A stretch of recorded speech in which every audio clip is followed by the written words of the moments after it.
오늘 주시는 하나님의 말씀은 마태복음 21장 10절에서 16절의 말씀입니다. 예수께서 예루살렘에 들어가시니 온 성이 소동하여 이르되 이는 누구냐 하거늘 무리가 이르되 갈릴리 나사렛에서 나온 선지자 예수라 하니라. 예수께서 성전에 들어가사 성전 안에서 매매하는 모든 사람들을 내쫓으시며 돈 바꾸는 사람들의 상과 비둘기 파는 사람들의 의자를 둘러 엎으시고 그들에게 이르시되 기록된 바 내 집은 기도하는 집이라 일컬음을 받으리라 하였거늘 너희는 강도의 구례를 만드는도다 하시니라. 맹인과 전원자들이 성전에서 예수께 나아오매 고쳐주시니 대제사장들과 서기관들이 예수께서 하시는 이상한 일과 또 성전에서 소리질러 호산나 다윗의 자손이여 하는 어린이들을 보고 노하여 예수께 말하되 그들이 하는 말을 듣느냐. 예수께서 이르시되 그렇다. 어린아기와 젖먹이들의 입에서 나오는 찬미를 온전하게 하셨나이다 함을 너희가 읽어본 일이 없느냐 하시고. 아멘.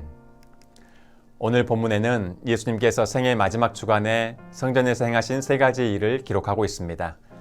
예수님께서 성전에 들어가서 하신 첫 번째 일은 성전 안에서 매매하는 모든 사람들을 내쫓으신 일입니다. 두 번째로 예수님이 하신 일은 맹인과 저는 자들을 고쳐주신 일입니다. 마지막으로 예수님과 종교 지도자들의 대화가 나오고 있습니다. 대제사장들과 서기관들은 예수님께서 성전에서 매매하는 자들을 쫓아내시고 맹인과 저는 자들을 고쳐주신 일에 대해서 매우 화가 나 있었습니다. 그런데 거기에 대하여 성전에서 어린이들이 예수님을 향해 호산나 다윗의 자손이여 하면서 소리를 지르고 있는 모습을 그들이 보고 대단히 화가 나서 예수님께 항의했습니다. 그들이 화가 난 이유는 어린이들이 외친 호산나 다윗의 자손이여 라는 말이 유대인들이 기다리던 구원자 메시아에 대한 찬양이었기 때문입니다. 호산나는 우리를 구원하소서 라는 뜻이고 다윗의 자손이여 라는 말은 메시아가 다윗의 자손으로 오실 것이라는 예언의 말씀에 근거를 두고 있는 말입니다. 그들은 저 시골 갈릴리의 목소 출신인 예수가 결코 메시아일 수 없다고 생각하고 어린이들이 마치 예수를 메시아로 여기며 호산나 다윗의 자손이여 라고 외치는 소리에 화가 났던 것이지요. 그들의 항의의 말을 듣고서 예수님은 구약 10편 8편 2절의 말씀을 인용하여 말씀하십니다. 그렇다. 어린 아기와 젖먹이들의 입에서 나오는 찬미를 온전하게 하신나이다 함을 너희가 읽어본 일이 없느냐. 예수님은 구약의 중요한 예언의 말씀이 그 어린아이들의 외치는 소리를 통해서 성취되었다고 말씀하십니다. 어린아이들은 어떤 존재입니까?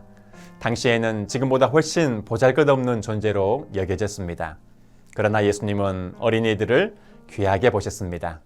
그래서 어린이들의 외치는 소리를 통해서 구약에 기록된 메시아에 대한 그 중요하고 존귀한 예언의 말씀이 성취되도록 하셨습니다.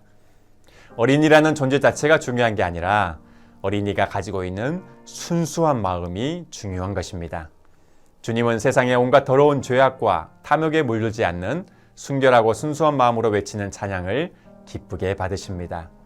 그리고 주님은 순수한 마음으로 하나님을 찬양하는 이들을 귀하게 사용하십니다. 사랑하는 성도 여러분, 우리는 어린아이와 같이 순결하고 순수한 마음을 회복해야 합니다. 오늘 하루도 이러한 순결하고 순수한 마음의 회복을 이루어 하나님께 영광 돌리시기를 바랍니다. 기도하겠습니다. 하나님, 내 안에 어린아이와 같은 순수한 마음을 주셔서 주님을 섬기게 하옵소서.